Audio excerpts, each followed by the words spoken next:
Well, thanks for being here. This is a reading of my adaption to new transitions. I wrote the book, started out with a line that was depicting an attack on an old man in a alleyway in Denver, Colorado. And I had a email and was asked about giving permission to have the book Mutual Transitions made into a film. And naturally I said yes. And we talked and talked and talked, and I have 31 ebooks. The first thing I'd like to do is give an offer to anyone who wants to read my books.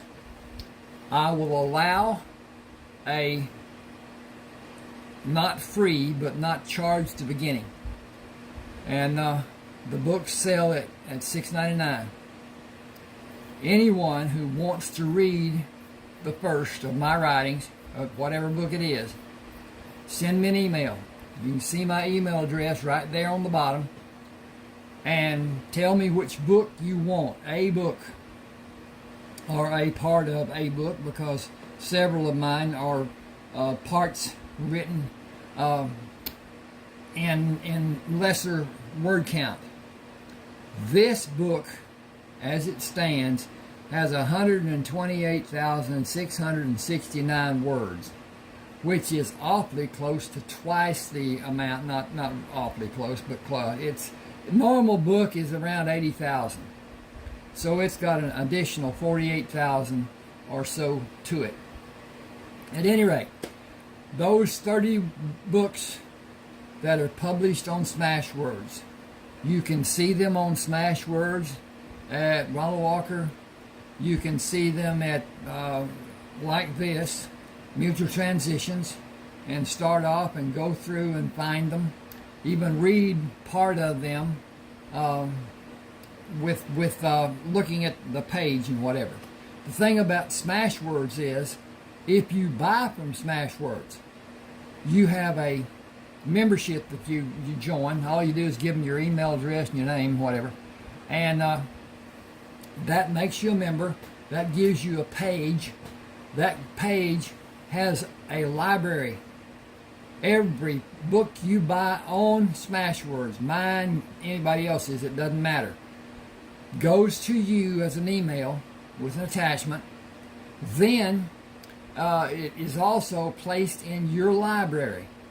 Should you lose contact with that in any way, computer dies, whatever, all you have to do is go to Smashwords, smashwords.com, and go to your library and download it back to your email address, and you'll never lose it as long as Smashwords is in business.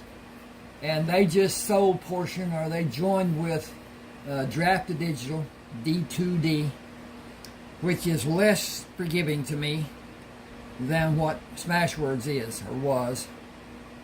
It's really changed. A lot has changed. I have a website, and I'm paying an exorbitant amount of money to build the damn thing and have it, and I shouldn't have said that, but anyway, that's how it is. It has been a sinkhole. It's done very little for me as far as recouping any money. And but at any rate, tell me which book you want. I will send the book. You can either not pay and not have another contact as far as that goes for books, even to buy. Or send the money, the first charge will only be $3.99, and that will tell me that you're sincere about whatever and stuff. But at any rate, YouTube has added additional ads to what I normally put on manually. And so I understand how people are. I am the same as anybody else. I'm on the whatever, and a ad comes up. If I can skip it, I do it. Now, with that thought in mind, I make a little money, not a lot. If someone just lets the ad run, go and get a drink, do whatever, you can always move back with your cursor and whatever to find where you were, instead of be on the right side of the ad instead of the left with it coming up. At any rate, that will give me a little money. And but the thing about it is, they place them so close together. I don't like that, but that's just how it is. And they tell me that where I'm placing mine, and I can't discern where I should be placing them, will not garner any money, any whatever benefit. So I've stopped doing manuals, and have done manuals to a degree, and go on and take them off and leave what YouTube puts on. At any rate, do what you want to do, whatever. I'm going to start this. I added this portion to the book because the book starts off knowing nothing whatsoever. And the old man lay on the ground, blood oozing from the gash over his left eye when Craig walked around the corner of the alley. Now then, this is a portion before it got to that, how he was found out in the desert in Arizona, how Buzzard and him cohabitated, how they worked at mining for different minerals, particularly gold, and all the nuclear minerals that could be broken down, whatever, to make that. At any rate, here we go. I'm going to get a drink first, then we'll go. But it's hot here in East Texas. M.A. Shields, who amusingly announced his preferred name to be Buzzard, ate the few leftovers and carried the .22 caliber rifle to the flatbed truck. I should hunt away from the house and let the rabbit population increase. Avoiding cactus spines and sharp rocks, he drove south for 10 minutes and stopped the truck, grabbed the binoculars and stepped outside the truck. Raising the binoculars, he adjusted the setting of the magnification. Large black birds are flying in a circle about a mile away. That many birds can only mean they are waiting for something to die, something big. He continued driving carefully in the direction of the circling birds. More birds were on the ground, moving around a large hole with a small opening due to a shelf that formed a canopy over the largest part of the hole. Should be portion, shouldn't it? But anyway, part's good enough. The narrow opening prevented the birds from flying down or flying out of the depression. Buzzard knelt to find the covering canopy dimmed the light. He could not see the entire floor as daylight only illuminated the area directly beneath the edge of the opening where he stood. Backing the truck to remain a safe distance from the edge of the hole, he tied a rope to the bumper. Gripping the rope, he moved to lower his body, push his feet against the wall as he hand over hand moved down the wall of the hole. Moving away from the wall, he saw the body of a man lying 20 feet from him. Insects covered the man and crawled in a mass around him. Buzzard climbed out of the hole and brought canisters of insect repellent to spray the man's body. He sprayed his hand and wiped the man's face with the insect repellent and sprayed around the man with a second canister. "Buddy, I can't get you out of here. I don't think you should be moved. With all of your injuries, bugs won't bother you now. Military insect repellent is the strongest you can get. Your leg is broken. I can fix it with short boards and bandages." He scaled up the wall of the truck and dropped 2 thin boards before he moved down the wall to move the leg and wrap the bandages around the thin boards. "I need to get a doctor and come back. There's a house south of here. I'll go there and get help for you. You're hurt bad, but you're breathing. That's a good sign. I don't see any bleeding, but you need medical help I can't give you. I'll come back and bring help." Buzzard drove around cactus spines and sharp rocks and other obstructions, including mesquite bushes, which led him away from the hole and the injured man. Circling, he approached the adobe house from the rear. Walking to the door, he raised his closed fist to knock, only to look into the dark eyes of a wrinkled older man standing in the open doorway. "I found a man who is hurt when I went to understand what buzzards were doing where he is. He's down in a hole where he fell. Do you have a telephone to call a doctor?" The man abruptly stepped back and closed the door.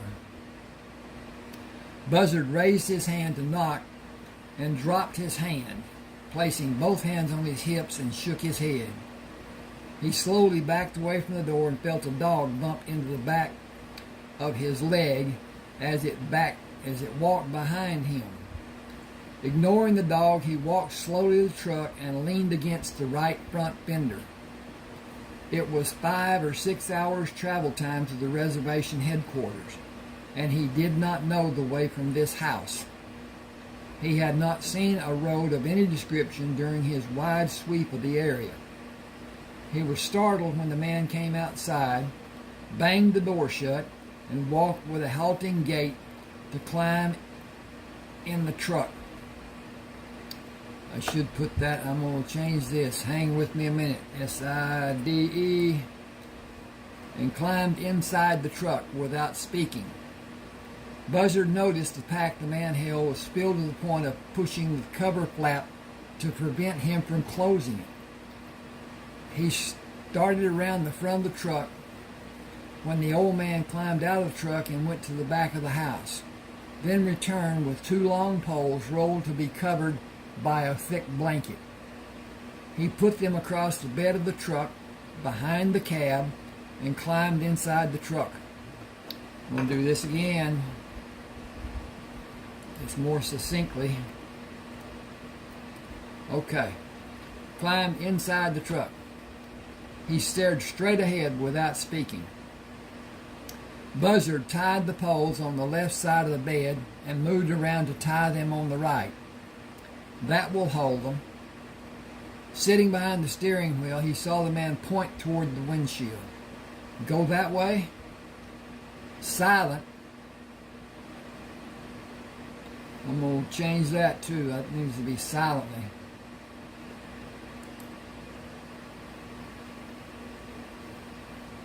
No, that's good enough. Silent.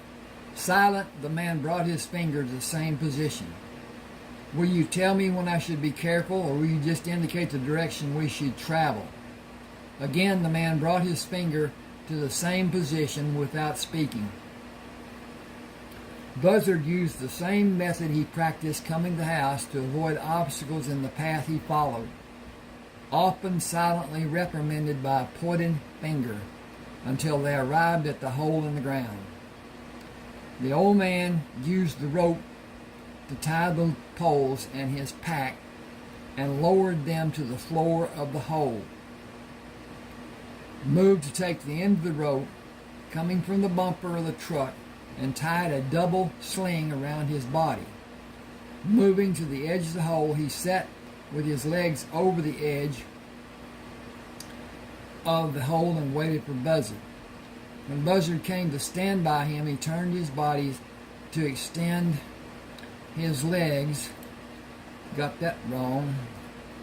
Okay, well, let's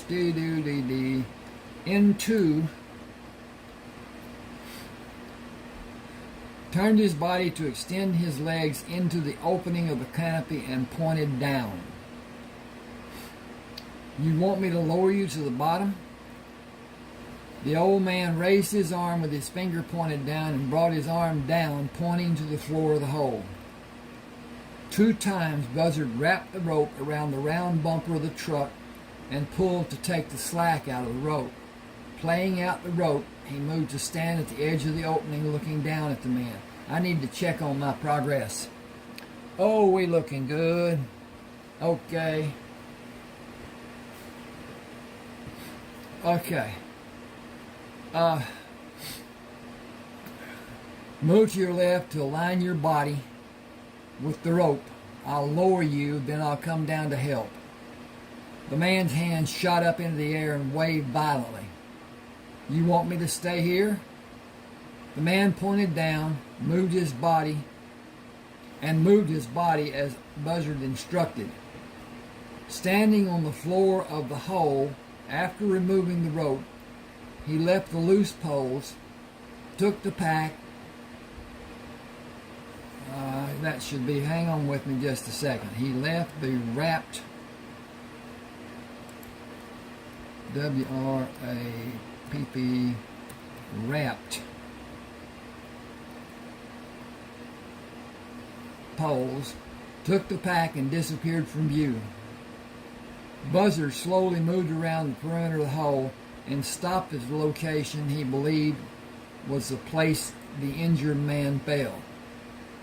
He must have fallen from here, but the opening is so narrow.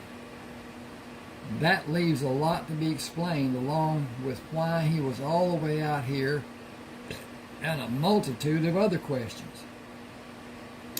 He saw a cloud of rising dust and waved when the truck came close. I'm going to change that and make it a little better, I hope.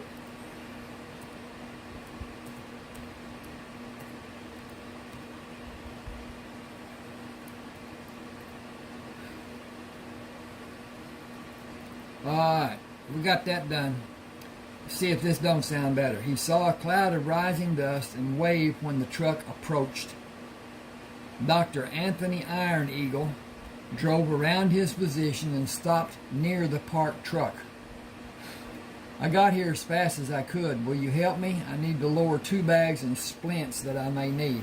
My uncle said a man is injured, but he did not know the extent of his injuries.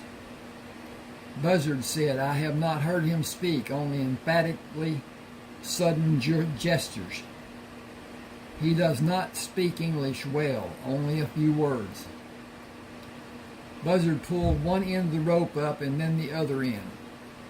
Your uncle tied a fireman carry around his body with the end of the rope and had me lower him. It is an old practice. We did it as children for entertainment. I will do the same. Have you looked for tracks to have an indication of what happened? It could be helpful if an investigation is done. I saw tracks, but I did not want to ruin the scene. I'm sure I can't read signs as well as some men. I was told you are extremely well adapted. It may help us if you will look. No one will come here to help, so disturbing the marks you may find will not be a travesty. The man may die if he doesn't have medical help he needs. He is not a member of our tribe. You are revered for the help you gave both tribes, or you would not be allowed to stay here. You are valued as a friend of the people. The 3 of us are the only help the man will have today. Buzzard lowered the doctor and moved around the edge of the hole to examine the tracks. Returning the truck, he stepped on the bumper and turned his body to sit on the bed of the truck. He judged the time by the movement of the sun to have elapsed 40 minutes when the doctor called him. "Will you pull my bags and me up? My uncle will tie both ends of the posts with the rope and direct us in lifting." My uncle will tie both ends of the post with the ends, and we're going to put that, I'm going to do this, with the ends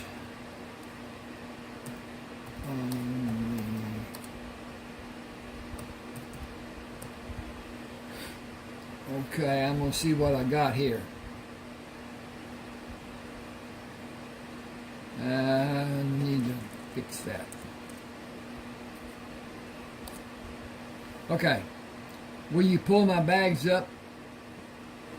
My uncle will tie both ends of the post with the ends of the rope and direct us in lifting the man out of this hollow. It will be difficult for us to lift him the final few feet. He is severely injured, and jarring by any degree may undo the work I was able to accomplish." Buzzard said, "I think I can pull him up and kneel, then put my arm under the poles and support them. Can you do that too?" "I may be able to, but not in this position. I can pull the rope with my left hand and push my right arm under the posts. I will not be able to manage if I stay in this position. Can you pull the rope with your right hand and extend your left arm under the poles to finish pulling the sling up? Switch places with me and we will haul away together. When we have him picked up, where do you want to put him?" "On this side of the bed of my truck, and then in the confinement of the carrier, when we can stand on the bed of the truck. The carrier will move to absorb shocks without harming him. We will take him to my uncle's house. We cannot move him once I have the body cast placed on him. He will be fed intravenously and be sedated for 2 to possibly..." I need to just do a little work here, okay? Be right with you. I hope. Get that over there. Get this over here. Delete that. Okay. He needs... Okay. He will be fed intravenously and be sedated for 2 to possibly 4 weeks. He needs surgeries I cannot do for him, but he will live without the surgeries. It is fortunate that you found him, but will he live? Without complications, he should. The outcome of the injuries such as he suffered are difficult to predict. If he does not develop an infection, he will probably live. I cannot predict what his mental capabilities may be or what his physical recuperation may be. His convalescence will require several months. That is an educated guess, as I cannot predict what will transpire. He may have diminished mental capacities, considering the many head injuries he suffered. He may not be able to walk properly or even do more than stand. I hope he is left-hand dominant. I will attempt to correct the damage to his fingers and bones of his right hand. He will have severely diminished use of it. Buzzard watched the doctor as they pulled the man up to the rim of the hole and finally stood up with the man held between them. I have his head. Can you walk sideways with me so neither of us is forced to walk backward? Yes, I can. This man has been sorely treated. He does not weigh what a normal man his size should weigh. Has he been starved? He suffered much more when he fell due to his emaciated condition. Heavy muscling and body fat might have cushioned his fall. He has neither. Yes, I believe he has been denied food and water for an extended period. A normal-sized man could not fit through the opening he fell through. The doctor struggled to lift the man and place him on the truck bed. Buzzard said, "Come around and let me rest his head and shoulders on the truck, and I'll help you get his feet on the bed." "Thank you. I'm very tired, and he needs much more to be done when we have him safely in my uncle's house." Okay, it doesn't like something here, so I'm going to see what it says. And it's not saying anything. Okay. Buzzard climbed up on the truck bed to help the doctor up. They raised the man into the carrier and moved down from the truck bed. Moving off the bed of the truck, the doctor said, "I removed the splints you placed on his leg because the breaks needed individual attention. I put splints on his lower and upper right arm and right leg. I can do nothing for his fingers except with surgery. Please help me bring my uncle from the pit and you can go. Can you handle the man by yourself? My uncle will help." "I can help if you need me." "I appreciate your offer. We will manage. Others are waiting for us at my uncle's house." Buzzard pulled the old man up with the rope supporting him and offered his hand to steady the man when he stepped up on solid ground. He simply ignored Buzzard's kindness. The doctor helped his uncle into the truck and drove toward the house without speaking. "They act like I didn't brush my teeth or take a bath this morning. I suppose it's a good thing I didn't break wind in front of them.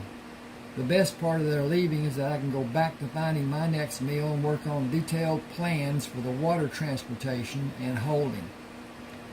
Buzzard spent 3 weeks exploring the surrounding area, cleaning the house, hunting, and having meals he enjoyed. "I must have had food I enjoyed after the hamburgers we had on the plane going to Seattle from Denver. Funny, I can't remember anything this tasty. We will go to Spain and mine gold when we come back and again have the same almost tasteless food. 5 rich men eating like prehistoric cavemen. Back to the drawings and water. Another treat, or should I say reward. I hope the man I found is recuperating more and more every day. I find it odd that I enjoy solitude. Yet I anticipate having time with Norbert, Sherman, and Anthony. They deserve better than they ever have on this reservation. Perhaps at another time." Buzzard opened the door when Norbert knocked. "You are just in time to be too late. Dr. Iron Eagle met us on the road coming from delivering the ore. He wants you to go to his uncle's house to talk to the injured man when he wakes him up. He's been drugged for 4 weeks and it is time to let him wake up. The doc's uncle doesn't like white men, but he won't be a problem." Buzzard said he didn't say a single word to me when we met and the whole time we were together.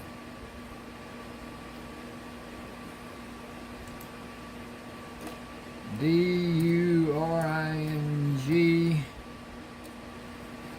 When we met and during... I messed that up. I got to fix that. During... Ba-da-da-da. Dink.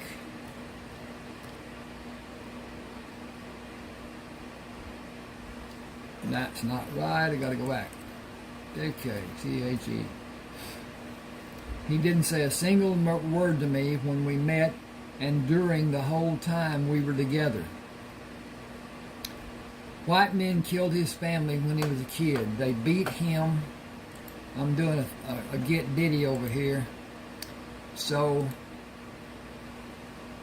think, okay. They beat him and thought they killed him. He went with the sheriff and told the sheriff which men did it. What time does the doctor want to wake him? 9:30 tomorrow. We have to get up early tomorrow. We wanted to bring you the message from Dr. Iron Eagle. He said it was important that you be there. He probably wants the man to see a friendly face when he comes to his senses. Norbert grinned. That can't be, or he wouldn't want you. Go home. We can't.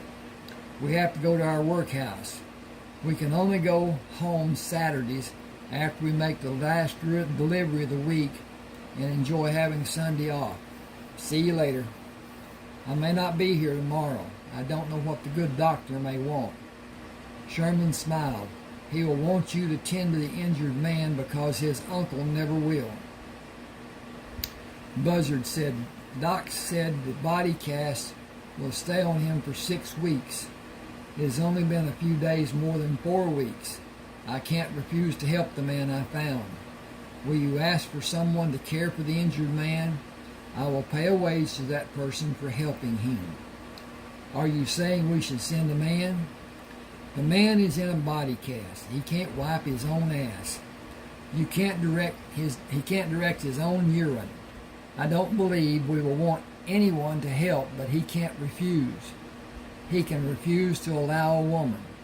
I would if I was faced with his predicament, but I would also weigh my chances and my choices. Can a man cook? Will he clean the house and wash clothes? Will he care for the patient every way the patient needs? I wonder, and I also strongly doubt. Dr. Iron Eagle's truck with the prominent carrier sat on the east side of the adobe house. Buzzard parked beside it and walked around to the front of the house. Dr. not Anthony, his name is Anthony, but anyway, Dr. Iron Eagle opened the door. Good, you came. I want him to see a man he can trust, as I might be seen as someone he cannot trust. The nationality of his captors is not known. His arousal may be traumatic for him. You might ease a particular trauma since you saved his life. He may be thankful that you did. I hope it works that way. Come in. I will attempt to bring him to consciousness. He seems to have had bouts of delirium, which indicates his nearness to consciousness. Okay, I don't like that. At any rate, can't find, there it is. I will work from his left side. Will you stand on his right and talk to him and reassure him of his well-being and safety? You must be careful with his injured hand. It would be nice for him to hear his name. I know we don't know what it is. Perhaps he will tell me and I can use it in our conversation. Keeping him calm is my first priority. It's good that I shaved my beard off. Are you ready? I got the easy part. He can't blame me for anything. Do you have the ammonia nitrate? Dr. Iron Eagle laughed. Thanks for trying. You know what it really is. Gently take his arm in your hand and draw his attention to you with slight pressure. I'm going to fix this. Got to. Okay, comma. With SLIGHTPRESSURE. Okay, gently take his arm in your right hand and draw his attention to you with slight pressure. He broke a coated vial and passed it under the man's nose, then held it to allow the last trace of the vapor to be inhaled. When his eyes opened, Buzzard gently squeezed his lower arm. We're taking care of you. Relax and breathe deep. You've been drugged for a spell. Now it's time to start living again. Don't talk, just listen to me. I found you and you're better than you were. You need to trust and let your body heal. I will. Can you get me something to scratch my leg with? Okay, gotta do that. Doc asked, where? I guess about 16 inches from the top edge of the plaster cast, on the top of my right leg. I will tap on the cast. Tell me when I'm over the affected area, when I tap with the reflex mallet. There, you hit it. Doc ran the saw above and below the area and sawed the sides, taking out a rectangular piece of the cast and cut away pieces of gauze with scissors. Did that relieve your discomfort? The man said, that has been bothering me since you brought me here. Do you know when you were brought here? After someone doused me with foul-smelling insect repellent. I want to thank him. I don't know when I came here. I have been in and out. I know 3 men helped me, but only 2 brought me here. I could not see their faces. I heard their voices. One spoke English. One did not speak a language I'm familiar with. One spoke to the man who cannot speak English and talked to the English-speaking man. He looked at Dr. Iron Eagle. You spoke 2 languages? I should have a question mark. And it shouldn't say that. It should say, did you? Now I can't find my cursor. There it was. Okay. Up, up, up, up, up, up. There. Okay. And that is going to be a question mark. And that's going to be a deleted comma or period. And then this is going to go back here. And that's there. And DID. YOU. He looked at Dr. Iron Eagle. Did you speak? He said, yeah, I got spoke.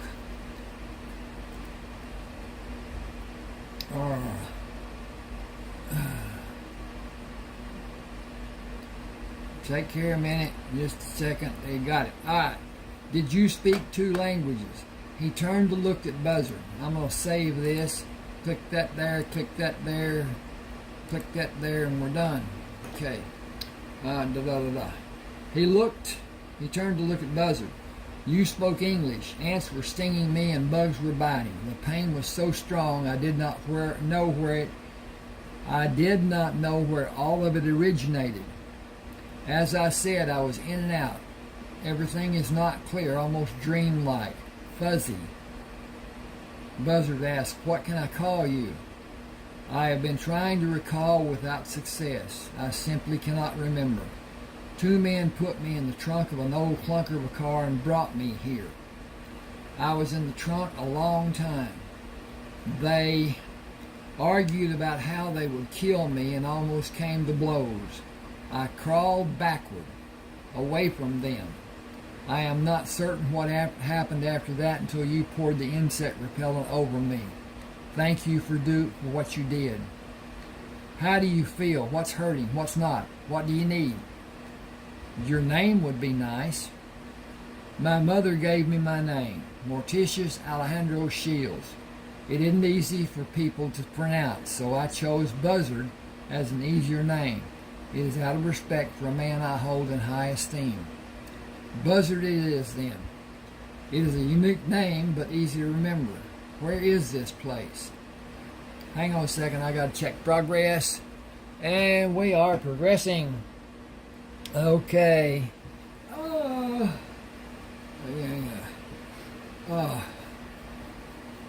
You are on a government reservation in northeastern Arizona. That's wrong. Exactly wrong. They're on the northwest side.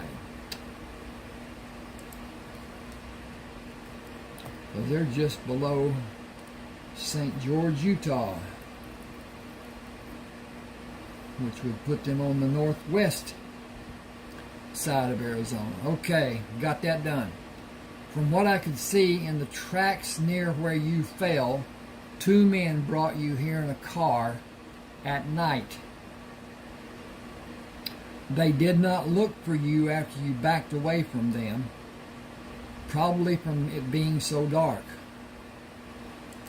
I'm going to fix this too. Probably from the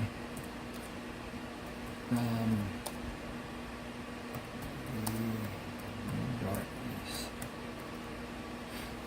Okay. They floundered around for a period of time before they left. I followed the tracks to an asphalt road and lost contact with them. You were very lucky to be alive. Can I call you Lucky? Buzzard and Lucky. That is a unique pair of names. How long, I got the dirt here, how long will the cast need to stay on?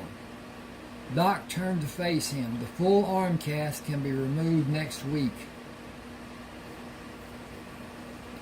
The lower cast should remain for 3 weeks.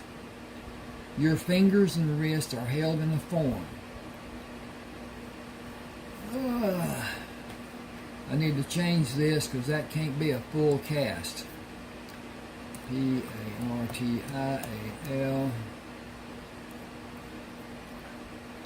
Okay, he turned to face him. The partial arm cast can be removed next week. The lower cast should remain for 3 weeks. Your fingers and wrists are held in a form. I examine them daily. Please do not attempt to move them. For the duration of your life, the use of your fingers will be limited, I am afraid. There was extensive damage that required surgery. There are 12 pins in your 4 fingers. You should be able to close your fingers to make a fist and be able to grasp items successfully. You will not be able to pick up an item such as a coin in the usual manner. You may be able to learn another method in time. I am resolute that I am able to remove your leg. Okay, back me up. I am resolute that I was able to move your leg to the correct position for it to properly heal and place the bone back in the joint of your hip. What are you telling me? I cannot know until the restraints are removed. You and I will learn together. I am not an accomplished surgeon.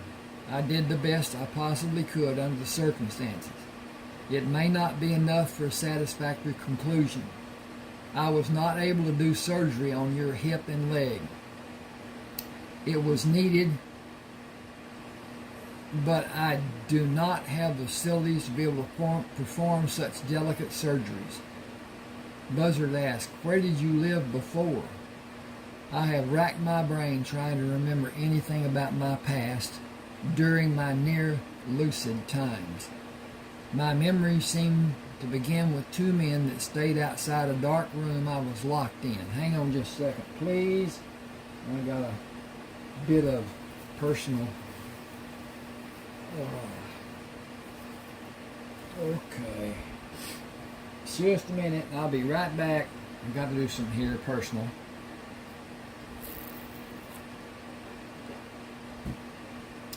Oh. Okay, locked in. I have bits and pieces that I cannot put together. I think I remember things, but it's like I'm in a dream, and I can't move far enough or fast enough to catch up. I can't quite grasp what I think I remember or find words to complete the sentence. I cannot get the fogginess out of my head and pull out the pieces that makes the memory complete. I am not sure of anything before the memory of being in that small room and the time I spent locked in it with them in the house on the other side of the door. They were sadistic and tried to starve me. If I had the chance, I could shoot those men and kill them, but I could never do to them what they did to me. I remember being in that small room with no light and the door locked. The room was about 4 feet wide and 5 feet deep. The idiots talked without stopping. They were told to starve me and burn the house with me in it. That was what they talked about, over and over. They argued continually, bickering about everything, and they talked about how they were going to be rich after they were paid. What they did to me was sadistic and morbid, but I survived. My condition grew weaker every day, and I thought many times that I would die, but I survived. When someone goes for 2 or 3 days without food or water, their body begins to rebel. They get to a point of wanting to die. I was hallucinating, and those visions made me mentally unstable. When that happened to me, I changed. People talk about having strength and how they would be able to endure hardships and what they would allow and not allow. Put them where I was, and those thoughts will fly out the window, and their statements of what they will and will not, have and have not, will completely change. Until they face those atrocities, they can only imagine. Reality is harshly different. He paused and looked from the doctor to Buzzard. I ate a multitude of living lizards and everything that became available. I will be dead if not for doing it. Should I continue? Buzzard said, we don't have a lot to do. If you feel like talking, it may help your memory. The house was old and had shifted off its foundation. My room had a wooden floor that slanted severely toward the outside wall. When I stretched out to sleep, I had to put my feet in the back right corner with my body angled across the room because the floor slanted toward the back left corner. I relieved myself in that corner. They threw water under the door, attempting to wash away the stench I caused. It became my habit to lay on my stomach on the floor with my feet extended to the back wall, praying they would throw any amount of water on the floor again. I made a dam across the room with my shirt to absorb the water and squeezed it into my mouth after I got all the fresh water I could manage. I did not make a sound to alert them that I was drinking the water. One of the men threw water and attempted to electrocute me using an electrical charge from 2 bare wires he dropped into the pool. I had the shirt ready to catch the water and I got shocked in my hands, but I was able to release my grip and the water did not come past the shirt. He was the one who was shocked. I could hear him dancing around the water trying to get away from the electrical charge. He could not stop to bend down to move the wires because every time his feet came into the water, he got shocked and his partner refused to help him. It helped my resolve to live because after it happened, I would picture him hopping from one foot to the other, being jolted by the electricity with each move he made. Even after all the time I spent in that tiny room, I can close my eyes and see it as clearly as if I'm seeing it happen now. It was part of what kept me going when I was close to giving up. He was dancing in the electrified water, and I had the water to drink later. It was one of my best days in that tiny dark room. He paused. By my calculation, I was there more than 2 months. By logic and not relying on memory. I may have been there longer, but I cannot remember. Need to change that. Hang with me just a second, if you're here. I am going on faith that people will enjoy my reading. I understand the length of progress, patience a person may have. I enjoyed writing this. I enjoy reading this. But then that's how I am. Okay, my memories begin inside that tiny dark room. I have flashes that I'm not able to hold and place where they have a beginning or an end. I have difficulty concentrating with those flashes coming all the time. I am tired. I think I can sleep. Buzzard said, I'll be close by. Holler if you need something. Doc turned to leave the room. I'll make a plate for you if you want to eat. He is better than I thought he might be. Thank you for coming. Can you come again tomorrow? I'll do my best. I'll get your food. Please watch to see how he reacts when he gains consciousness. He was not apprehensive or agitated earlier, but that may not hold true. He may be startled, even frightened, when he regains consciousness. Trauma victims are sometimes confused. You were a reassuring presence for him earlier. I will be close and watch him, Doc. Tony brought a plate to Buzzard and sat in a chair across the room from him. Do not ask. I never have, and I have survived. Some things are better left unspoken, and some things are better left unknown. Just enjoy his cooking. Buzzard smiled. I used the name Morty until I joined the Army. While I was working as a carpenter, a man would ask, "Where is that buzzard?"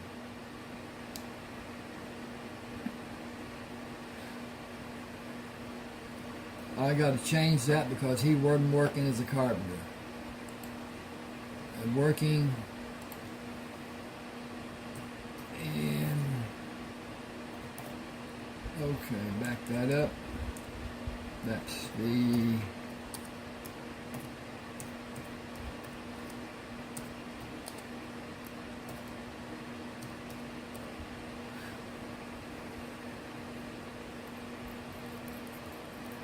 hang just a second. While I was working in the House of Time, a man would ask, "Where is that buzzard?"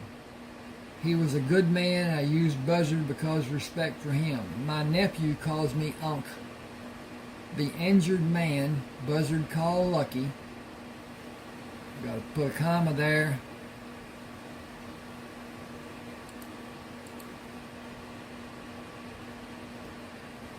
The injured man, buzzard called Lucky, asked, "What will you call me?" Buzzard said, "Late for lunch. How are you?" "Hungry and thirsty. I think I own a ship. I think I own a fleet of ships." Tony said, "We have not had a report of a missing shipping magnate. It is so real. I wonder why it can seem so real. It is not dreamlike."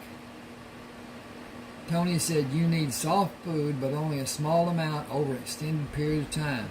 You can eat all you want, but in small portions, and you should limit the amount of liquid intake for several days. Sips, not full drinks. Understood? Your system has not had normal function in many months. Ease back into normalcy. Please. I know I should be meek and quiet, but I have not had a decent meal in months. I haven't had a meal in months, decent or otherwise, for that matter. I am at your mercy, and I am grateful for all you have done. That does not begin to quell my..." I've got to turn this off. Whoa, hope that didn't make noise and whatever. It was hot in here, so I had that little cooler on. I am at your mercy, and I'm grateful for all you've done. That does not begin to quell my desire for a steak and potato meal.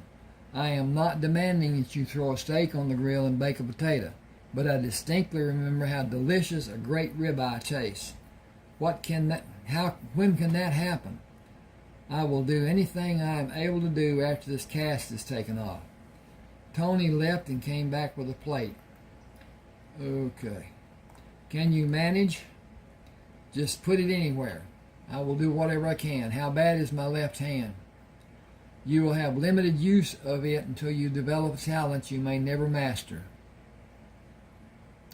I may never be able to use my left hand. Sorry about this. This is wrong. This should be right.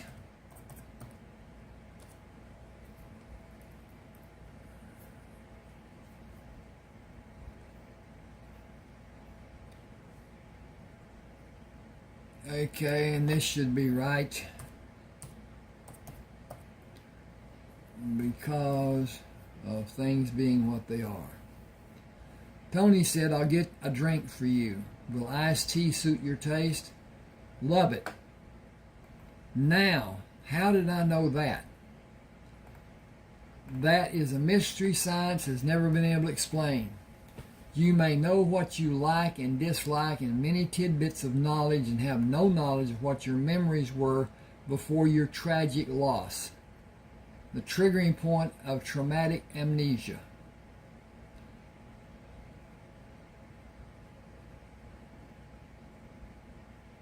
I think I need to fix that too.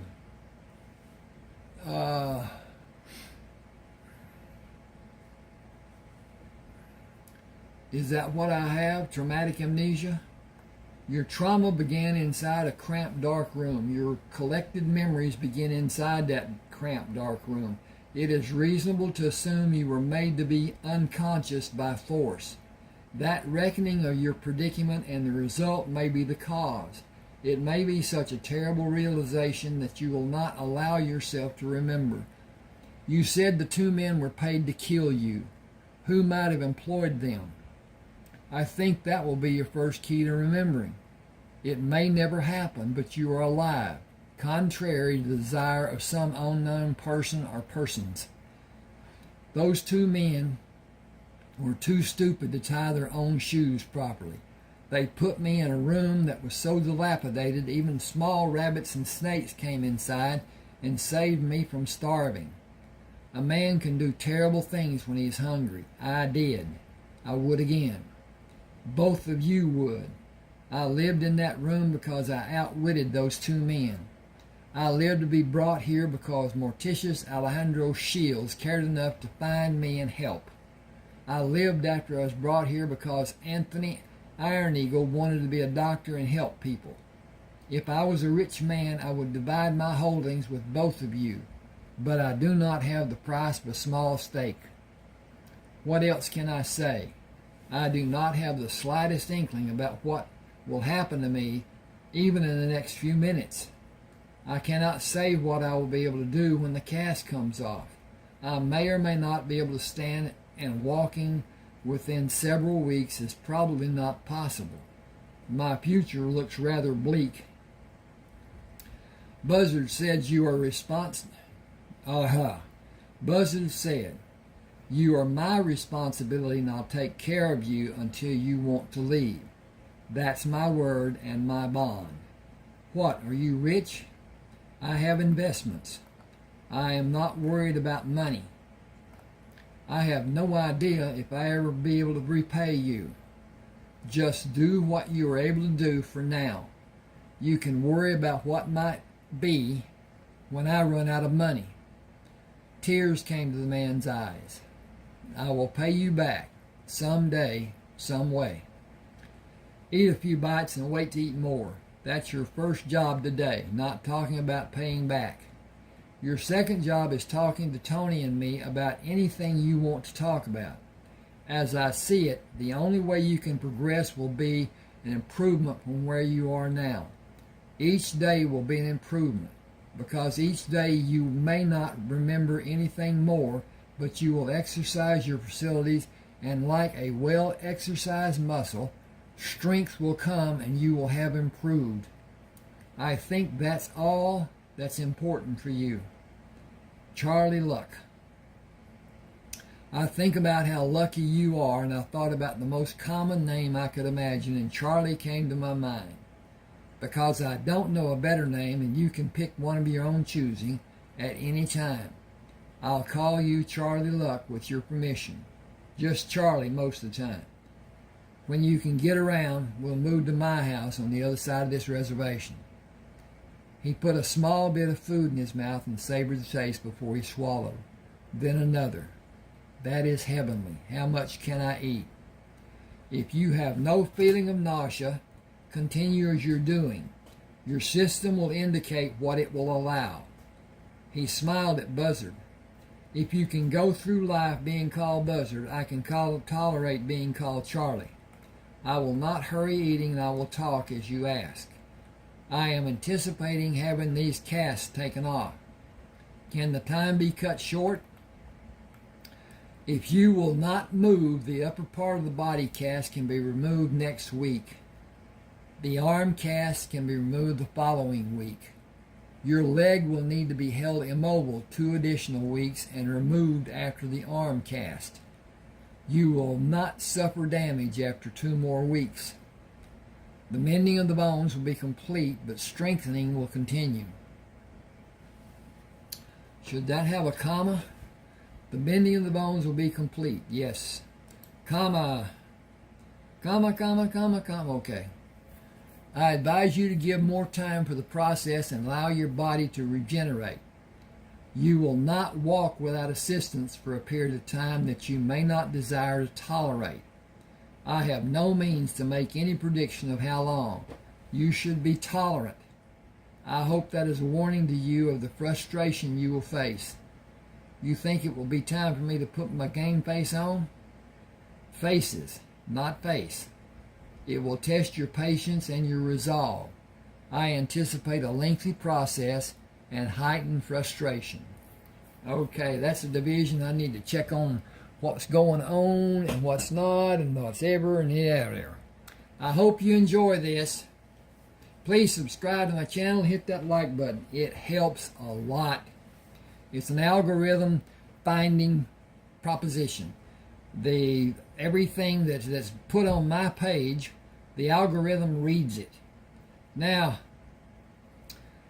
as far as AI goes, this part of Word, it is AI generated. It will correct, even when I don't want it to at times, words, punctuation, all kinds of things. That's AI. In time, most of the jobs that people are doing now, that are sitting at a desk and blah, blah, blah, not manual labor, will be AI. There will come a time in the distant future, possibly, Elon Musk feels that in his time, his essence will be downloaded into a robot brain, and his essence will live, AI functioning. And if you've seen the movie I, Robot, it's going to be real. There will be robots of different... There are now robots. There are vacuum cleaners that will clean your house with you just turning them on. They go to where they bump into something, they move around it, they go blah, blah, blah. That's AI. This computer, your computer, it's AI. Artificial intelligence. And it's something that we will probably never... I'm not going to see it in my lifetime. I'm too old. But things will be what they are. Not anything we can do about it. Okay. Buzzard's got Charlie in the truck with him. But anyway, Buzzard parked his truck near the front door of the adobe house and carried Charlie from the house to ease him into the seat.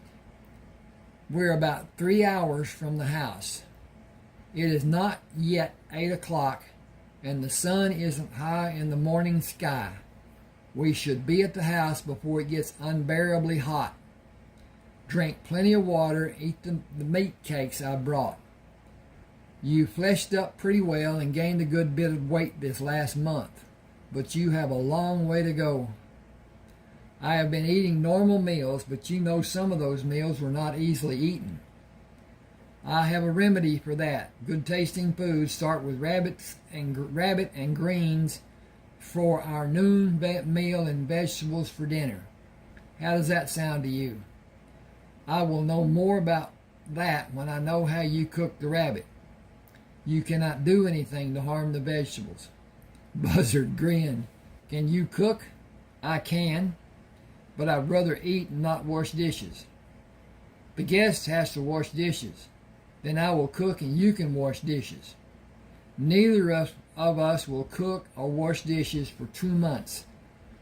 Rosita Northcross will keep the house and do the cooking.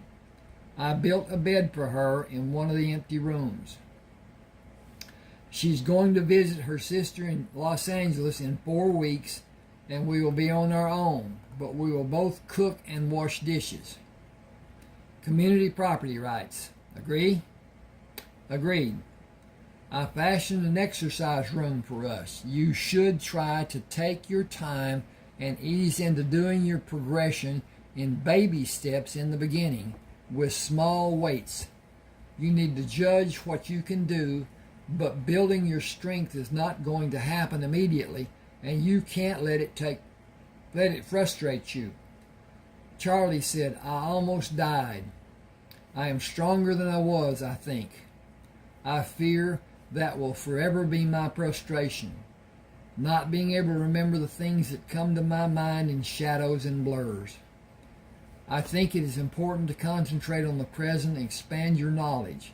Let the past stay as dormant as it is, without attempting to bring back old memories. I think in time you will have parts come to you. I hope they will all be good memories. Charlie said, I have considered my present circumstances for a month. I am penniless. What am I going to do? You cannot continue taking care of me, and I have no expectation of anything miraculously jumping into my pockets. That will not be a problem for a long time. We will find and mine gold. The gold we find will not be enough to divide with either of the tribes wherever we find it. It will be ours. The leaders of both tribes have instructed me to keep the gold and never tell a soul if I found a single sliver. Everyone knows it is here, but if they find even a little, it must be given to the tribe and be divided, leaving the finder a few cents. The deposits are not large. We may take the better part of a year to have a few $100s. We will be paid for finding other kinds of ore. I get a percentage of the ore being taken to the railhead, and the trucks being used are mine, giving me a daily rental fee and maintenance on the trucks. It isn't a large amount, but it keeps money in my stash. I can afford to go somewhere when I need to and if I need to. I can't afford to fart if it has a charge. Transient circumstances, I assure you. Transition after transition will bring success. Buzzard stopped the truck near the door of the house.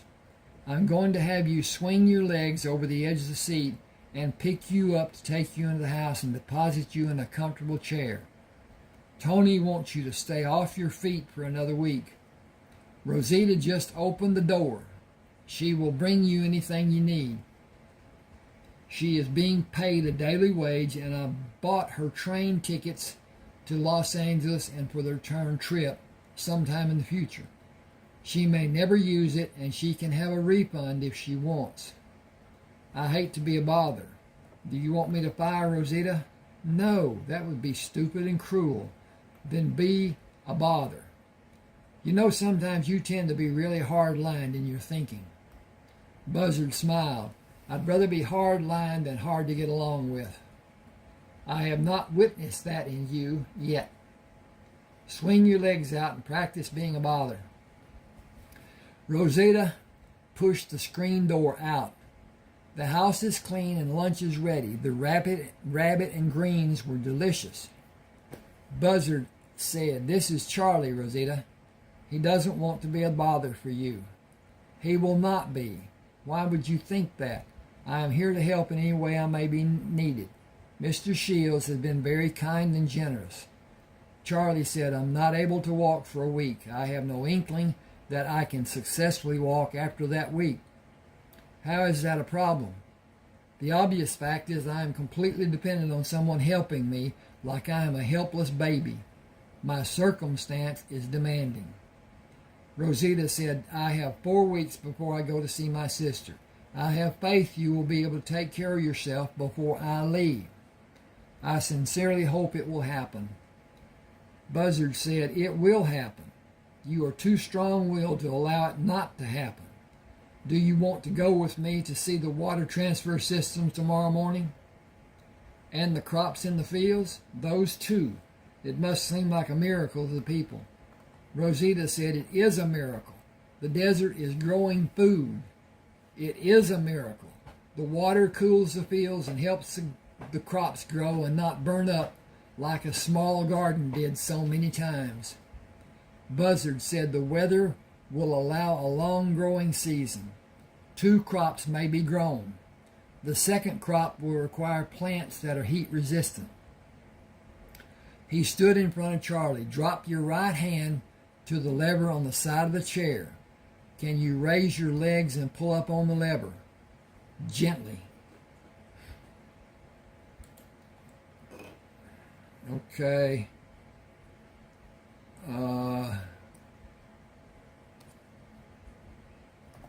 Gently.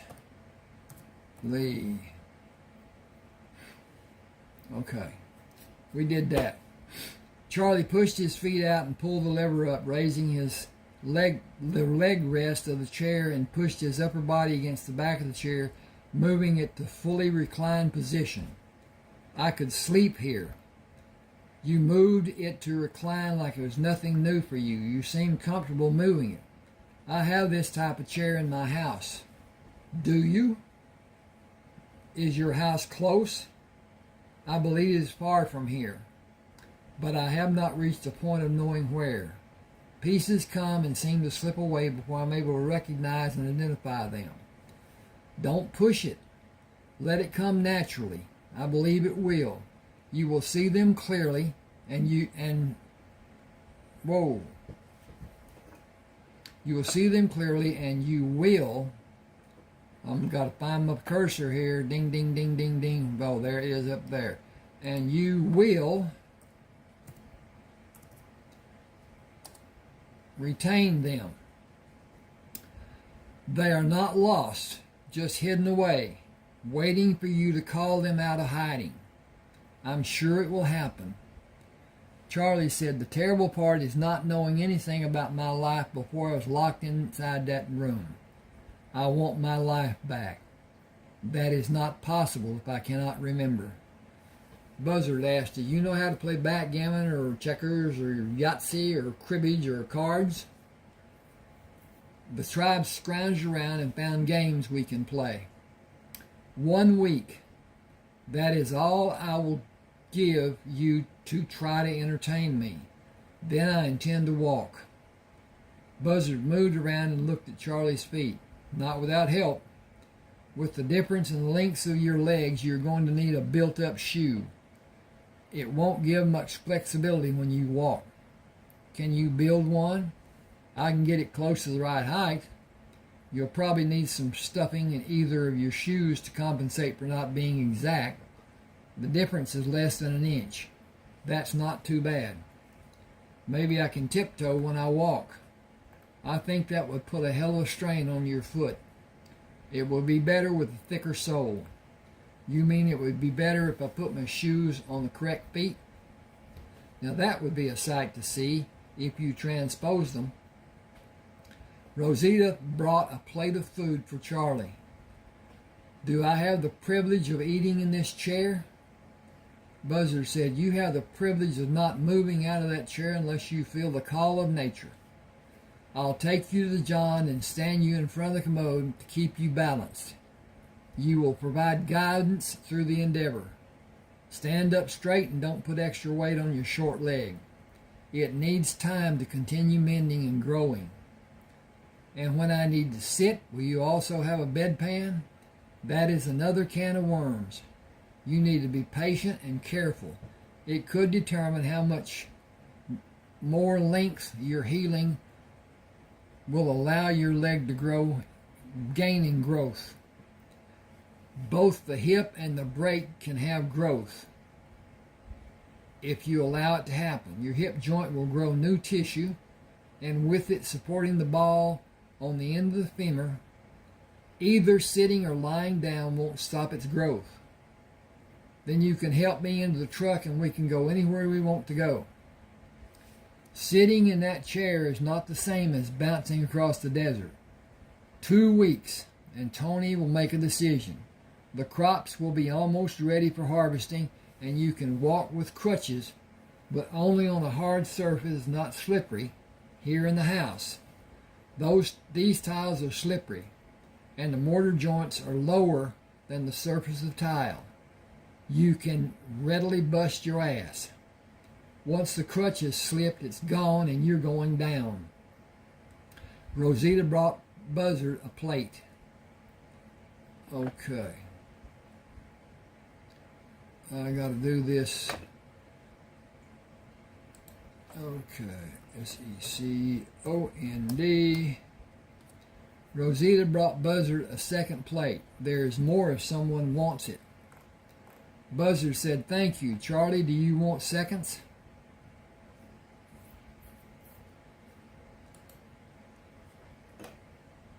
I got to back this up.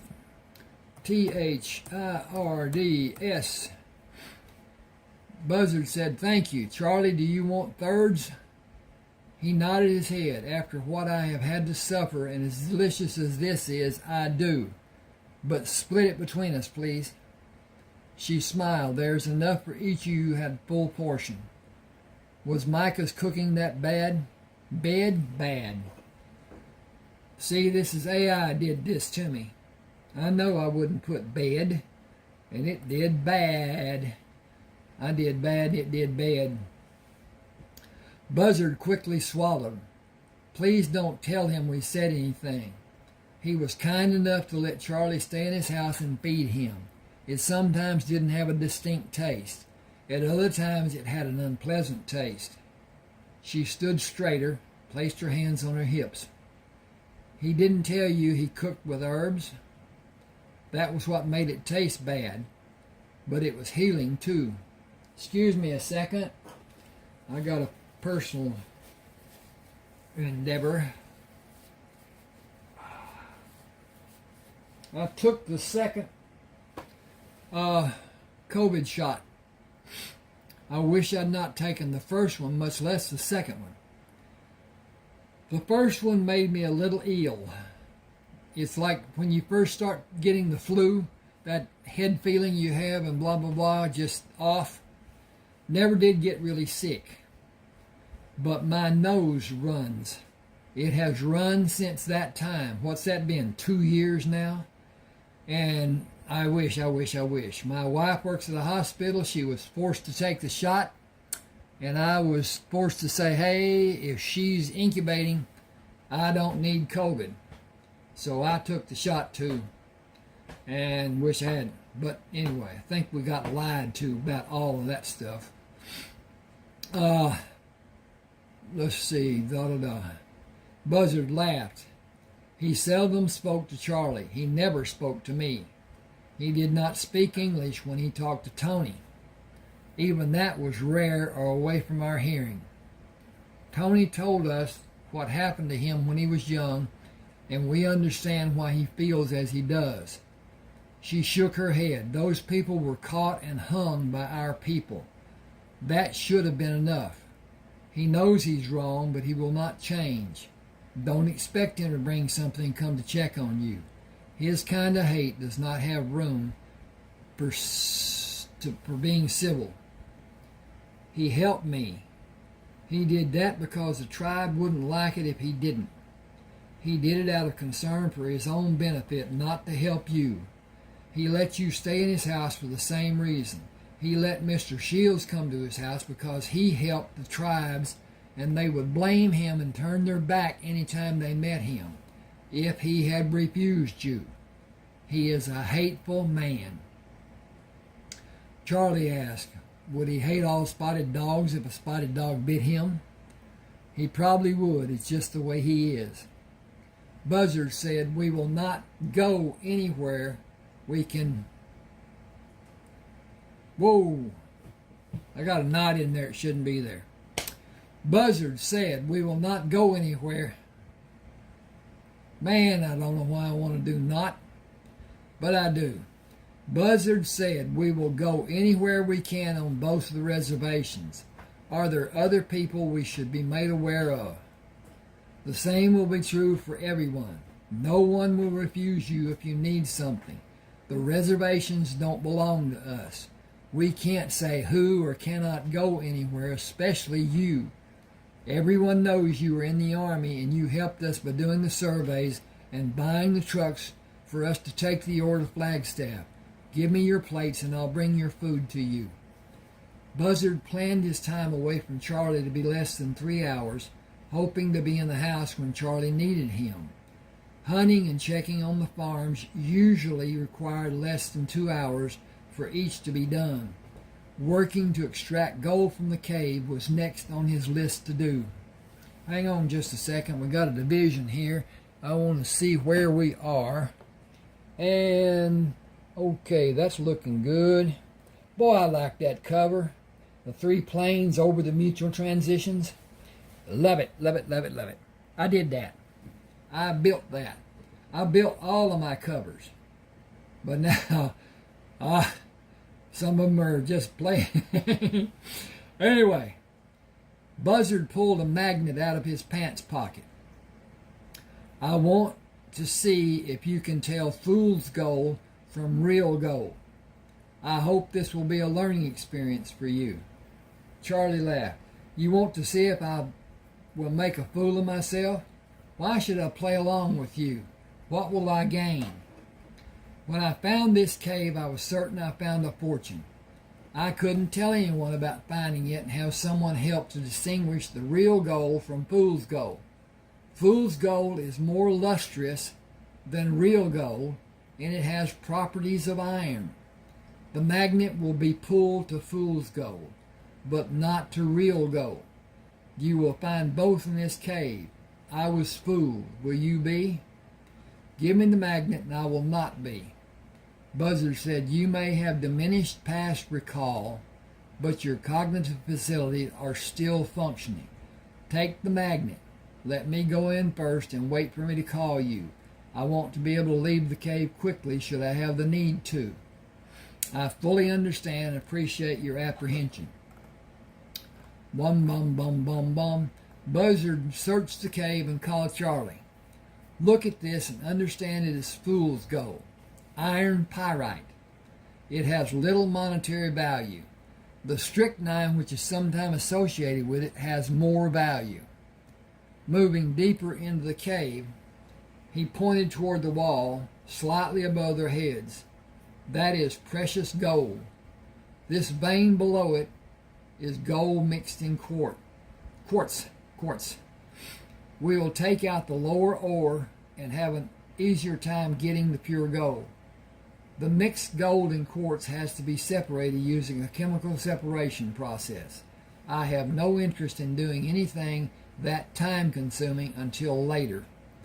I believe we will be busy without doing that. I will be here if we have time and want to do it later. The other cave is near the house. Buzzard drove the truck to the house and carried the shortened sawhorse to the door. Come try this to see if it is a good fit.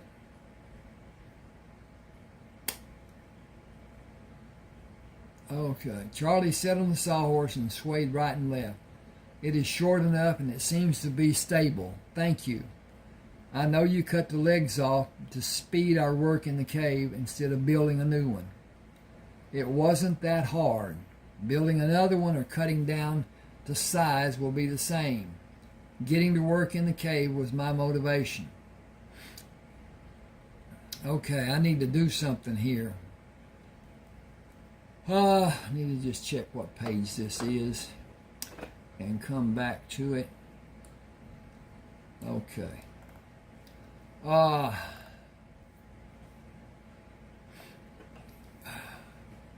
Okay. Getting to work in the cave was my motivation. For me or for you? I can go anytime. Naturally, I did it for you, but that means it was for me too. We're a team. Excuse me a second.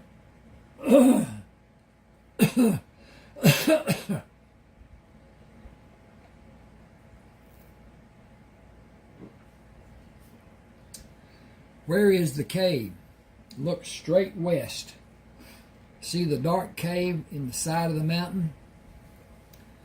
It is at level ground and we can walk to it. That's right. When you're stronger, we will. It's not a problem to take the truck and tools we'll need. Besides, the gas is free. Charlie was sitting on the sawhorse when Buzzard came out of the cave. It is safe. It is, thank you. Now, he's working on two caves here, and I got to make that distinguishment. That's the reason I want to know what page it was. Because he's talking about one, and he's in another. Okay. It is safe. It is, thank you. I want you to understand the difference in this cave. Oh, he asked, is it safe? Okay, the difference in this cave and the one we just came from. Oh, okay. You don't need to explain that. Okay, I'm better. That one will require hard work, and not much will be gained except over a long period. The ore deposits in this cave are prolific in comparison. We are going to take out several $100s a day when you can work all day. I have the means to shelter and feed us. At this time, I don't need the gold you are going to see when we go inside. We don't need to hurry. That is my point. No one will come here and take the gold. It will be waiting for us when we have time to work on it. Charlie frowned. What dollar figure will we finish this project? Oh, what dollar figure?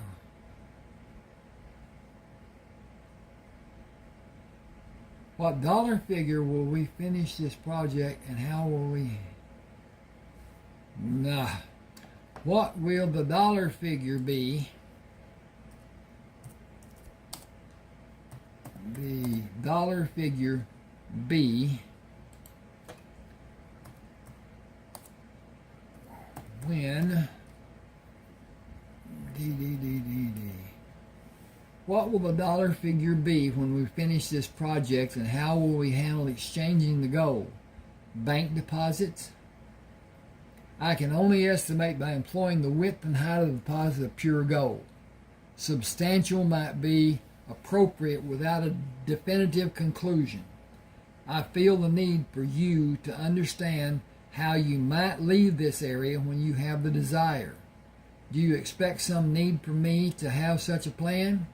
Only caution. I may be able to drive the truck. The horses will be your means of transportation. One to ride and one to carry the things you will leave with. Placing the saddle and pack securely on the horses will require knowledge and practice. Perfect practice will lead to your success. You should have both mastered before we take the gold to the bank for cash in our hands and substantial checking accounts. Gold coins are not as easily destroyed as common dollar bills. Got a break. I'm going to look at my stuff here since it's what it is. Okay. With the gold in the north wall of the cave diminishing, Charlie began a daily routine of walking outside the cave as a relief from working inside, and walked near the house in the evening. His stamina gradually grew, and his adaptation to the shortness of his leg improved. He established a daily exercise of going inside the barn to feed and curry the horses before bedtime. Buzzard startled him when the hinges of the large door ground together. I need to grease those hinges. It's getting late, so I came to check on you. Have you decided you can ride? Did you pick a favorite horse? Charlie stroked down the back of the horse with the brush. This is Hiram. He seems to be more reserved than Dino. You named him Dino? Short for dynamite. That is not concise, but perhaps appropriate.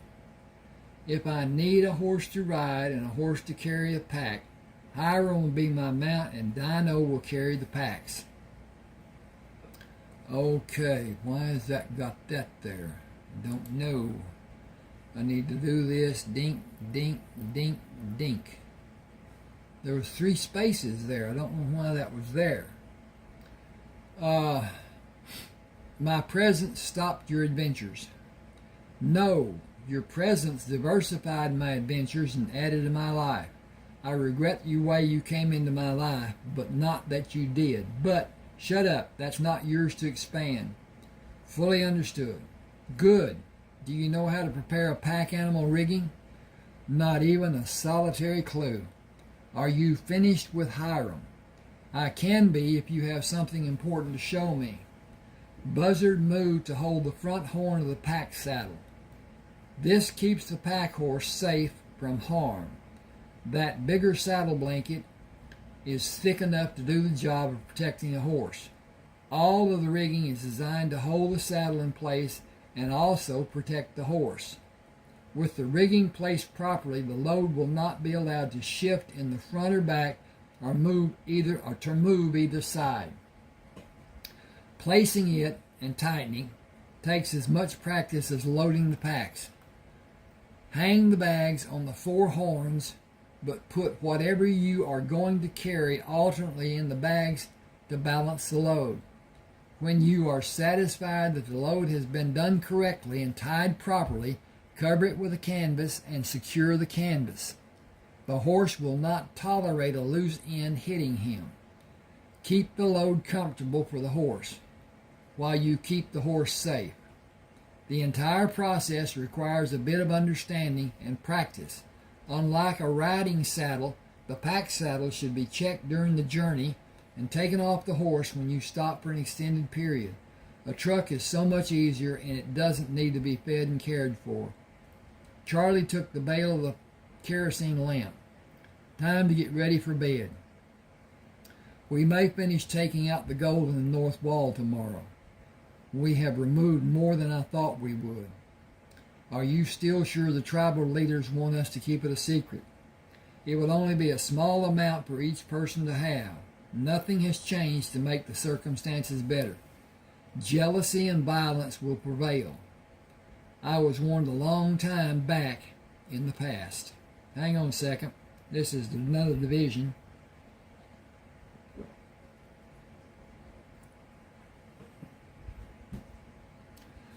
Walking to the mine the next morning, Buzzard said, "This is beautiful country." In a sense it is, but more trees would make it even more beautiful. View it as it is. Relish the beauty you see. Appreciate the grandeur of the desert. That describes my view of this place. It is a desert, and my memory of it will be that it was mostly hot. It is a dry heat. Do you mean like an oven? I give up. It seems to me you are conceding defeat. You think? Get to work on the north wall. I'll work on the south wall and have it ready when you finish. Charlie filled 2 buckets. Will you take these to the shed and bring 2 more buckets? Buzzard carried the buckets to the entrance of the cave and turned to look back. We have too much gold to carry out of here, should we need to leave.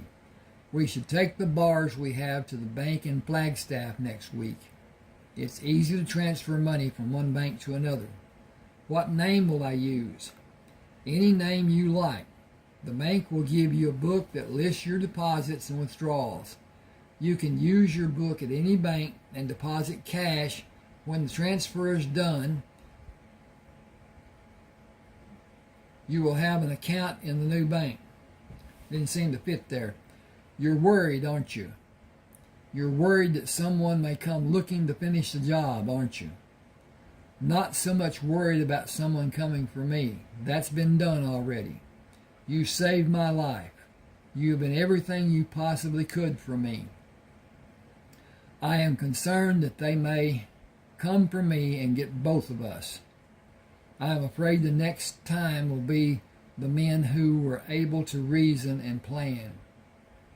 I am afraid the next time will be men who are vicious, calculating men instead of those 2 imbeciles at the house. Make plans to be prepared for that to happen. That's the only response I can think of. Charlie said, we cannot carry the weight and the bulk of the gold we have.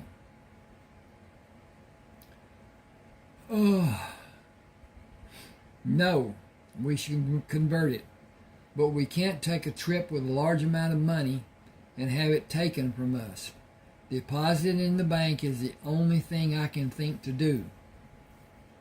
Only a few $1,000s worth. We cannot afford to have anyone see this much gold, even by making several deposits. You're right. How much money do you think you might need to get you through the next 2 years? 2,000 should be sufficient for several years. We will need a way to carry the cash and keep it concealed. Money belts. 1 around your waist and 2 around your legs. That will keep part of it safe in case one part is stolen. Not around the waist, that is expected. Only a thin wallet with a few dollars in it, and a bag of some sort, and a money belt around each thigh, up high. Nobody will ask you to pull down your pants to check for money. Bury the rest of the gold and come back for it later or be bold and take all the foreign bars to the bank along with the nuggets. Charlie smiled. An excellent plan, cunning and devious. I will start sewing the money belts tonight. We should go to the bank tomorrow early. We will act nonchalant and be of no interest for anyone. We should not go in together. We can each make deposits and mention to the bank worker that we have an accumulation of many years of work. Buzzard shoveled loose quartz toward the rear of the cave. 9 pounds is $3,000. It will be easy for us to carry, and we can take the large bars and keep the small bars and round pieces in a pouch.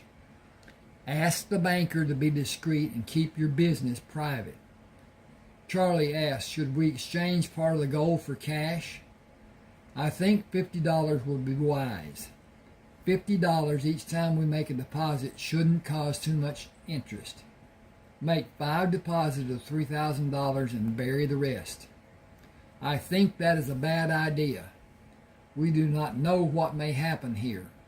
We might not be able to come back, and the gold might be lost forever. Very true. We should make deposits of at least 6,000. We can carry 18 pounds, and the pouch will withstand that weight, and I think we should go in together for safety. We shouldn't stay long after we take care of our business in the bank. We should buy what we need before going to the bank and leave as soon as we can have completed our business. Charlie said, I have no cash for purchases. I do. You have money now. You can pay me back with cash you get from the bank if that's stopping you from getting what you want. I want fresh fruit and canned fruit, peaches, apricots if you can find them, and enough soft drinks to last until we get more when we make the next deposits. I'm planning on making a trip every 4 days. We'll do that until the end of the month and make 7 deposits and make a new plan for the next month. Just to throw people off and try to stay safe? Buzzard shoveled ore toward the back of the cave. That's the plan. People don't plan to fail. They fail to plan. As they planned, Charlie and Buzzard walked into the bank with a pouch strapped across their left shoulder and one over their right shoulder. Each pouch carried 18 pounds of gold. Buzzard approached Cal Devlin. We'd like to sell gold and deposit cash in this bank. It will need to be weighed and assayed. We melt it and pour it into forms. It is pure. The assay will give me the confidence to make the exchange. Where did the gold come from? That may be a problem for us. That will not be revealed. If that is required, we will bid you a good day. Bank policy requires me to ask. The law states that it is not required if you leave both the gold and cash in the bank for 30 days. Then there will not be a problem. Bring your pouches. Oh.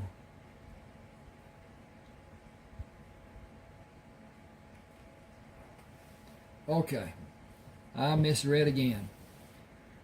Then there will not be a problem. Bring our pouches back after the weight determines the dollar value and give us the deposit books. We will ask for complete discretion on the part of the bank. Certainly, discretion will always be exercised. Your banking business is not a public record, and indiscretions have always been prosecuted. Our employees are aware of the eventualities. I will have Jared Brooks take your photographs. Your photograph and signature will be the forms of identification you will be required to submit for withdrawal. Charlie asked, will banks in other cities honor our withdrawal requests? I cannot speak for all banks, but most will after this bank has been contacted and approves the transfer. Always be prepared to present your bank book when you frequent the bank of your choice. How much gold do you have? Holding the pouch out, Buzzard said, 36 pounds. Each of us has more than 36 pounds. That is a hefty sum. I will bring the empty pouches back and give you the figures of each of each pouch and mark your bank books. Jared will do the photographic work while I'm busy in the vault room. Leaving the bank, Charlie sat on the passenger side of the truck. I have an identity. I have substance. I have a bank account. I have a life. Thank you. You worked for it, only because you allowed me to work for it. You worked for it, and we aren't finished. In 3 or 4 days, all the gold, other than the quartz, will be removed from the cave. 2 days from now is Friday. We'll make another deposit and have our photographs fixed to the inside cover of the bank books. Monday, we will make another deposit, and Wednesday and Friday, and the following Monday, Wednesday, and Friday. We will melt and pour more gold between the days we come to Flagstaff to make deposits. That's not days we go. I hate this thing. Okay. Ding, ding, ding, ding, ding, ding. Okay. We got that. They would go to Flagstaff to make deposits. It should be done in bars to be sold and deposited in rounds that we can carry in one of our pouches. Buzzard backed the truck away from the bank. We just opened bank accounts. The information of those accounts is private. Our names are not. They are listed on the customer registry for the public to see. Charlie pushed back into the upright sitting position. The name I'm using has no meaning for anyone. It might if it is associated with mine, and because of the vicinity of the bank and the proximity of the bank to the area you were last seen in. Some smart person could put 2 and 2 together and might collect a reward for divulging that information, if a reward has been offered. What can I do? We must be extremely aware and just as careful. We need an escape plan, maybe several escape plans, together and alone, with us together. Okay, I got to do that different too. I shortened it, shouldn't. With us being together and alone. Okay, we have time to prepare for that eventuality. I do not have the assurance you have. I would not know the first thing to do or how to do it.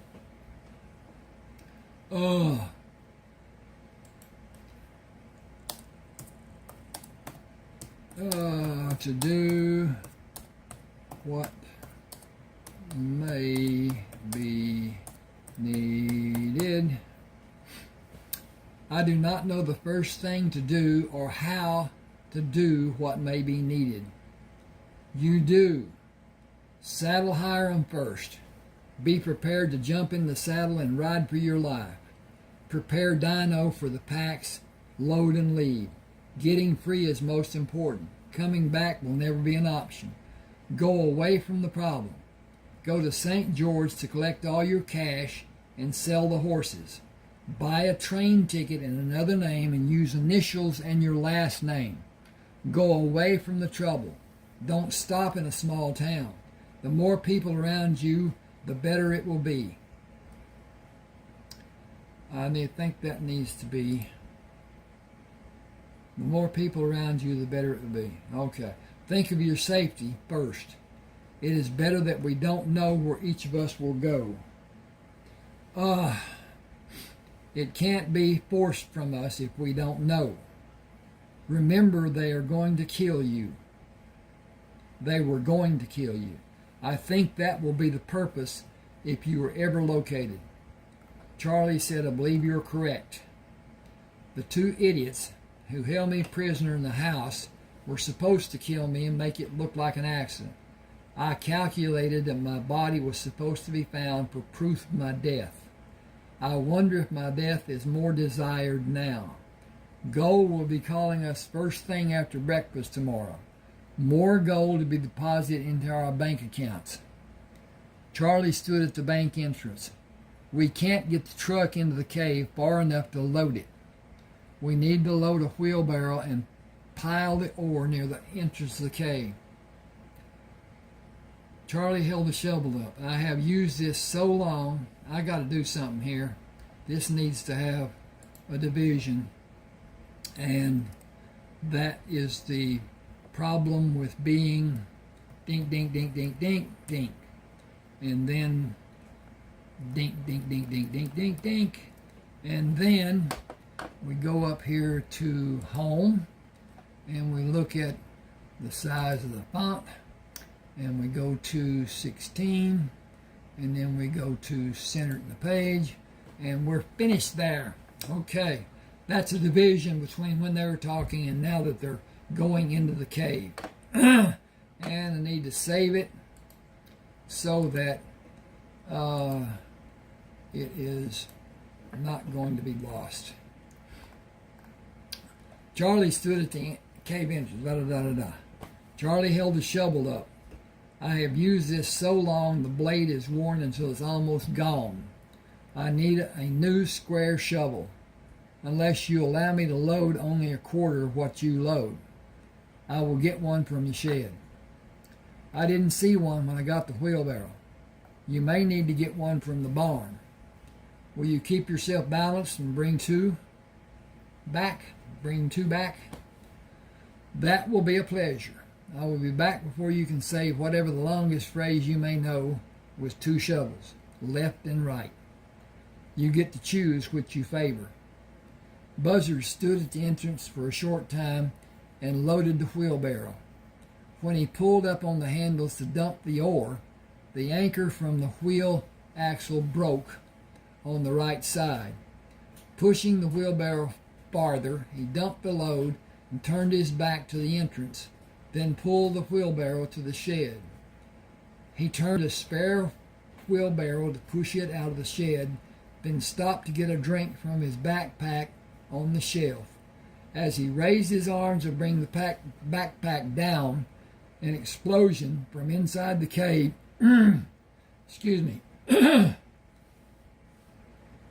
leveled the shed, knocking him down with the left side of his face on the dirt floor. The west wall lay on top of him.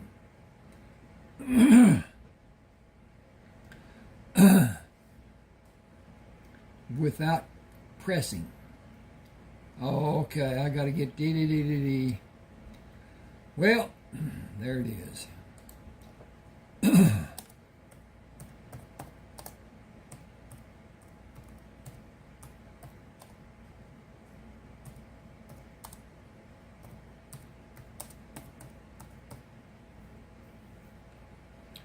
Okay, dee, that's not.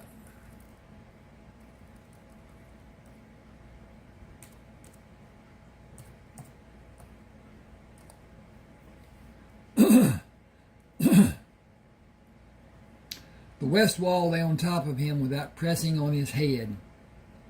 Charlie haltingly moved to look at the scene from outside the barn door. A dark cloud of smoke rose out of the cave and decreased to a light-colored tendril before he could see the pile of rubble inside the cave. Buzzard is gone. Nobody could have lived through that. It even knocked the shed flat. I have to get away from here. First load Dino, then load saddle Hiram, and get what I need from the house. Go away from the danger. That was what we planned to do when something like this happened. Less than 30 minutes later, he rode northeast to keep his presence unknown from someone who might be watching, with the barn sheltering him from their view.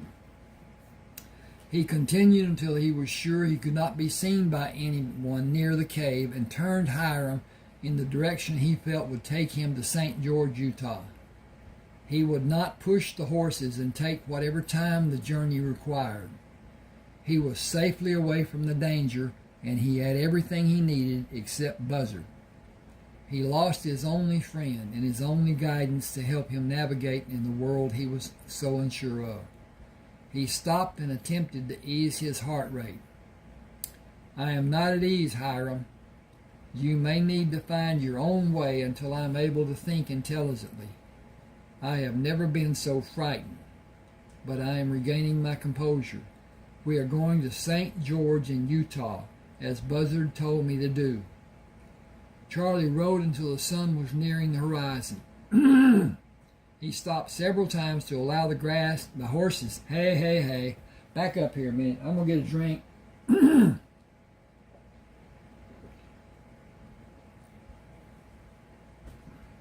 He stopped several times to allow the horses to pull grass growing near the base of the mountains.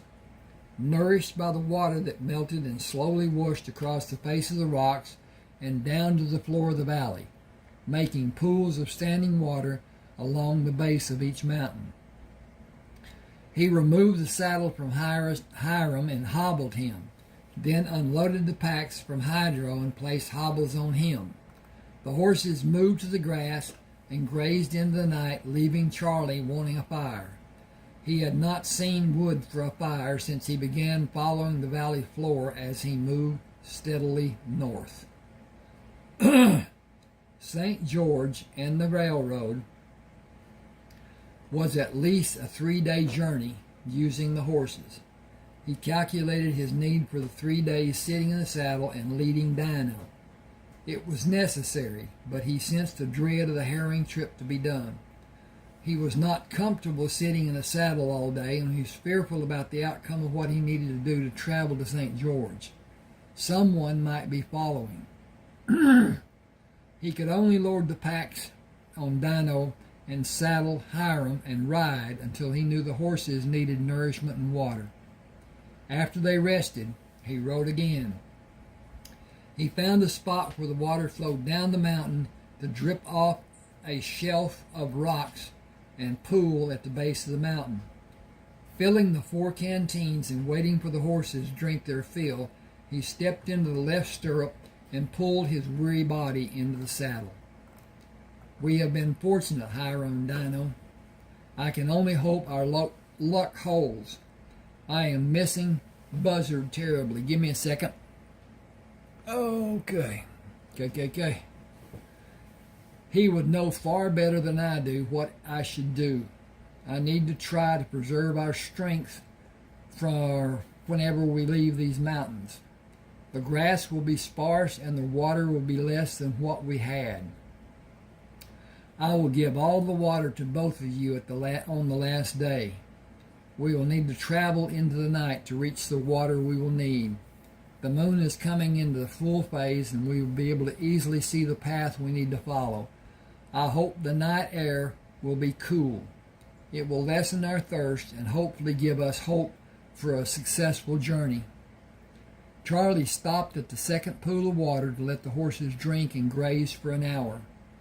Leading them to the pool for the last drink, he pulled his sore body into the saddle and started north. He found shallow pools along the way and let the horses drink what they could before moving north again. The sun sank behind the mountains and night came. He pushed the horses to continue in the bright moonlight.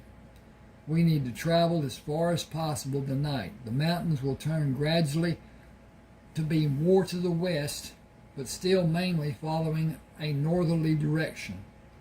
When we come to a place they will turn west, we must leave them and go back into the desert. That will be later tonight. We will rest before we go into the desert. I cannot give you all the water you will want, and we must continue through the day to rest a few hours and go on to the city. That is my hope. I wish Buzzard was here. It is terrible how much I wish for him. Moving through the day, Charlie stopped at intervals to pour water into his hat and give sips of water to the horses until he drank the last drops that emptied the last canteen. It was the only water he had during the day. It was not satisfying, but he judged it to be sufficient.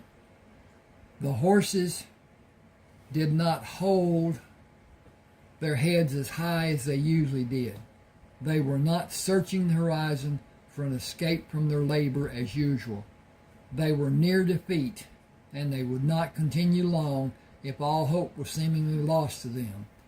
The sight of a light far away brought their heads up, and Charlie was forced to hold them to stop an impulsive run toward the light. I promised both of you we would live to see St. George. I hope it is the city lights we are seeing. We need it to be. But if it is a city or only a house, we should be able to find water. Charlie rode into St. George and stopped at the light in front of the stable. Can I get water for me and the horses? Did you run out? Unfortunately. You can use the watering trough for the horses. Fill your canteen from the pump. What do you want done with the horses? Will you buy them? They are solidly built and bred from good stock. I see they are. $10 for the two. $25 and $20 for the two rigs. They have been recently shod, and they have always been well fed and cared for. I will give you $40 and you can leave your possibles here. They'll be safe. Charlie pulled one pouch over his head to rest on his left shoulder and pulled the second strap over his head to rest on his right shoulder. I'll come back in a few minutes. Is the leather shop open?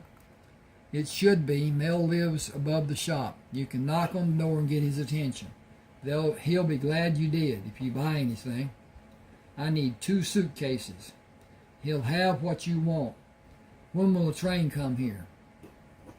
The train to Grand Junction stops about 10 in the morning if you're going east. The train going west will be here a little after 2 this afternoon. It is hardly ever on time. Almost always. Okay. This starts mutual transitions. And this is how I wrote it without the excerpt that I've just read. The old man lay on the ground, blood oozing from the gash over his left eye. His assailant stood posed to strike again when Craig stopped at the corner of the alley.